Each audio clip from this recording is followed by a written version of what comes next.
आज सेंट्रल कश्मीर आपको लिए चलते हैं और बात श्रीनगर की करते हैं। कल शाम से ही हम आपको बता रहे हैं कि श्रीनगर के अंदर आतिशबाजी का एक वाक़ा पेश आया जिसमें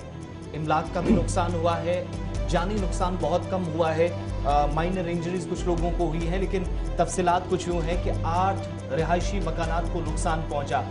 शॉर्ट सर्किट बुनियादी वजह बताई गई कि जिसकी वजह से आग लगी और ये इलाका जो था नवा कदल में, जहां पर तकरीबन रात के 8:30 से 9 बजे के दरमियान जहां पर अचानक आग के शोले भड़के और एक मकान से आग नमूदार हुई, जहां पर शॉर्ट सर्किट की वजह से बताया जाता कि लकड़ी के मकान को पूरी तरीके से आग ने अपनी लपेट में लिया और चंद ही मिनटों के दौरान पूरा इलाका यानी इसके आसपास जुड़े हुए पुराने जो लकड़ी के मकानात थे, आधा दर्जन से ज्यादा घर इसकी जद में आ गए। ये वो तस्वीरें आपके सामने हैं जो रात से अब तक सामने आई हैं और खतरनाक सूरत हाल तब बनी जब ये धमाके बीच में हो रहे थे और सिलेंडर 2 से 3 ब्लास्ट होने की इतलात मौसूल हुई और इतना कम वक्त रिहायशियों के पास था कि आग लगने के फौरन बाद वो बच कर निकले, लेकिन सामान यके बाद दीगर घरों से बाहर निकालते बहुत मुश्किल हो गया। हालांकि यहाँ पर कार्रवाई फौरी तौर शुरू हुई, लेकिन अभी तक जो ताज़ा तरीन इतलात मिल रही है, क्योंकि सूरत हाल बहुत अबतर है इस इलाके में,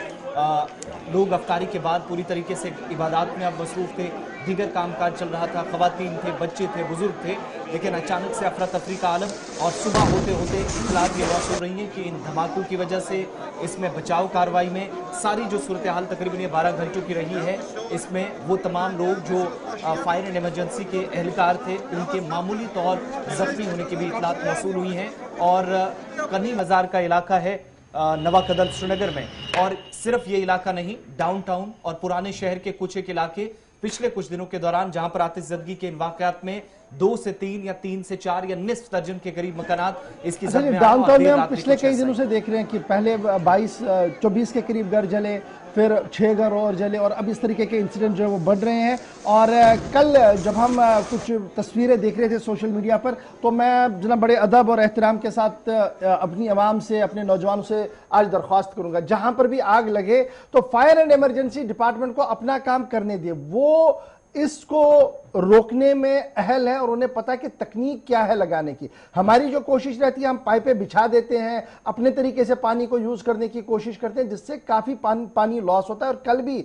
गुस्सा बहुत था नौजवानों में, इसमें कोई शक नहीं है। उनका मानना था कि एक ही गाड़ी आई जी, बाद में गाड़ियां आई और जो गाड़ी आई उसमें भी पानी नहीं था उतना।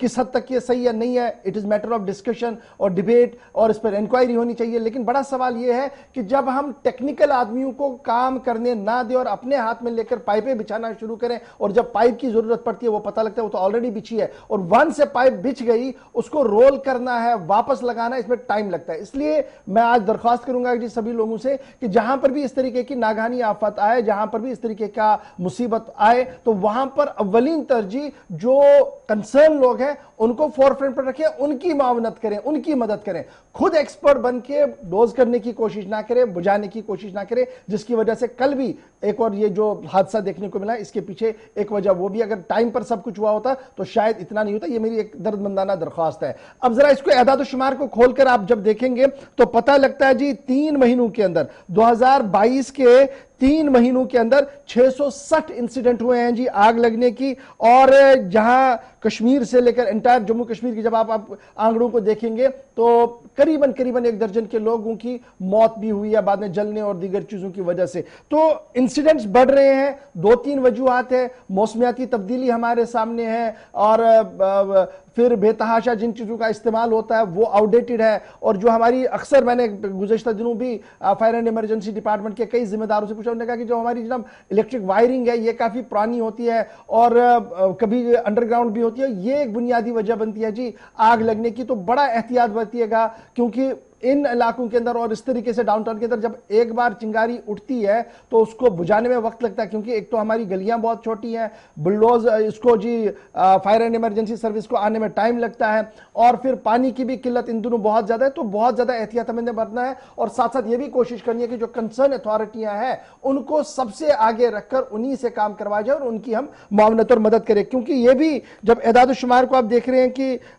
660 इंसिडेंट जब हुए हैं वादी के अंदर, तो पहले पहले 3 महीने जो फिगर्स सामने आ रहे हैं वो ये बता रहे हैं कि किस तरीके की सूरत हाल यहां पर बनी है और लाखों रुपए, करोड़ों रुपए का इमलाक जो है वो नजर आतश हुए हैं। फायर एंड इमरजेंसी डिपार्टमेंट ने एक बार फिर सभी लोगों से अपील की है कि तुरंत से तुरंत, यानी जब भी आप इस तरीके का इंसिडेंट देखें तो बहुत जल्दी आप फायर इमरजेंसी डिपार्टमेंट को कॉल करें, इंतजार करें कि वो जब तक आते हैं तब जाकर आप उनकी मुआवनत और मदद करें। तो लाखों करोड़ों रुपए का इमलाक नजर आतश हो रहा है पिछले 3-4 महीनों के दौरान। एक बार फिर हमारी खबर जो है वो सामने है आपके, जहां पर 8 रिहायशी मकान जल चुके हैं। नवाकदल का इलाका है, रमजान का महीना है, आगे ईद है। अब बजाय ये कि हम ये रोए कि जनाब सरकार इनकी मुआवनत और मदद के लिए आए,